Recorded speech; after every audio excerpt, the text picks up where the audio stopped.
I'm looking out onto Manhattan from an incredibly high perch. It's dusk.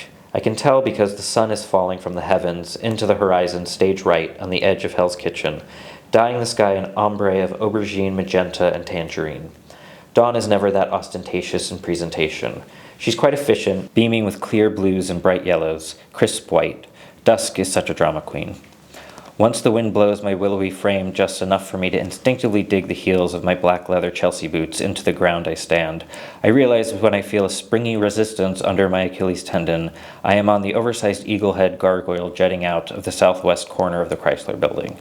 Initially I'm thrilled, since it reminds me of that famous Terry Mugler photograph, where Claude Hadermeyer lays on her side in an angular zigzag of legs and lapels, showing off the couturier's vertigo skirt suit, without any hint of irony cracking the cold stare emanating from her chiseled face, as the traffic passes beneath her, oblivious to the beauty and danger being captured 1,000 feet above them. Whether because of the weather's own mood swings, or our collective financial insecurity as we continue to be tricked by trickle-up economics, or witnessing the atrocities of proxy world wars occurring before our very eyes, while everyone in power denies it, we're all a bit more apprehensive than usual. Overheated, underfunded, gaslit bunny rabbits being told we can fly when we're clearly just in the talons of a hawk.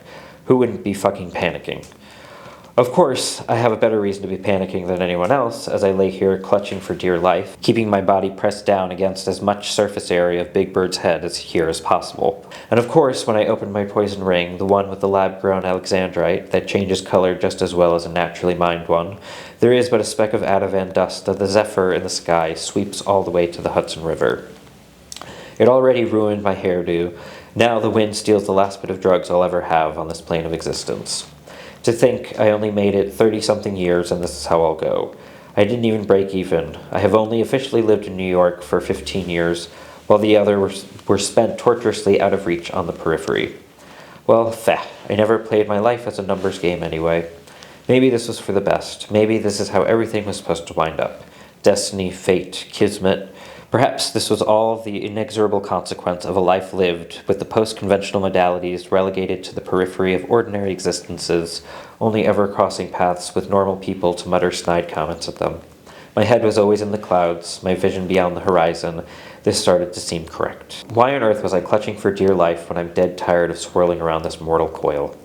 Before I commit to the bit, however, the zephyrs settle down and the mean reds fade back to the normal shade of pink usually in my cheeks.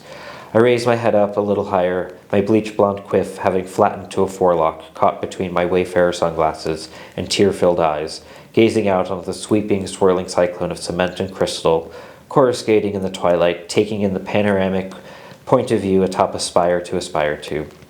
And just as I rediscovered a newfound hope for my future in all this, it was too late to notice half my body had slid forward off the eagle's beak, commencing my swan dive into the chaotic cacophony 1,000 feet below.